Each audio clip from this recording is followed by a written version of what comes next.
इमरान खान हो या नवाज शरीफ, अदलिया किसी मामले में डिक्टेशन कबूल नहीं करेगी।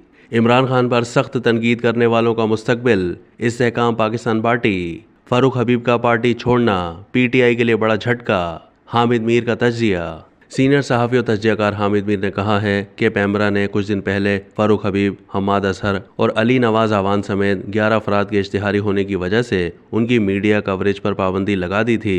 उनमें से एक इश्तिहारी फारूक हबीब ने प्रेस कॉन्फ्रेंस करके चार्जशीट बयान की।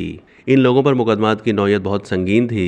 ये अंडरग्राउंड थे तो इमरान खान को अपनी रेड लाइन करार दे रहे थे, लेकिन खुद अपनी रेड लाइन क्रॉस कर गए। फारूक हबीब के मुकाबले में उस्मान डार और सदाकत अली अब्बासी पर इतने संगीन मुकदमात नहीं हैं। फारूक हबीब इस्तेहकाम पाकिस्तान पार्टी में शामिल हुए, वहाँ इमरान खान पर सख्त तनकीद करने वालों का ही मुस्तकबिल है। फारूक हबीब अपना सियासी मुस्तकबिल रोशन करने के लिए इमरान खान पर इल्ज़ामात लगा रहे हैं। फारूक हबीब के इमरान खान पर लगा इल्ज़ामात में कोई नया इल्ज़ाम नहीं है। फारूक हबीब पहले दूसरों को फसली बटेरा कहते थे और अब वो खुद बन गए हैं। आइंदा चंद दिनों में मज़ामती सियासत के मजीद कुछ अलंबरदार जो इमरान खान को रेड लाइन कहते थे, वो भी ऑरेंज लाइन, ब्लू लाइन या येलो लाइन में तब्दील होने वाले हैं। हामिद मीर का कहना था कि इमरान खान हो या नवाज शरीफ, अदलिया किसी मामले में डिक्टेशन कबूल नहीं करेगी। इसका इमरान खान को बिलवास्ता या बिला वास्ता थोड़ा फ़ायदा हो सकता है, लेकिन तवील मुद्दत में कोई बड़ा फ़ायदा नज़र नहीं आ रहा।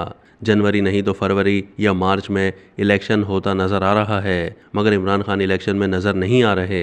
नवाज शरीफ वापस आएंगे और उन्हें वापस आना चाहिए। पीपल्स पार्टी के कुछ अहम रहनुमा शायद सियासत में रहें, लेकिन पार्लियामेंट में नज़र नहीं आएंगे। अब तक के लिए इतना ही। मज़ीद मालूमात के लिए डेली जंग के यूट्यूब चैनल को सब्सक्राइब कीजिए।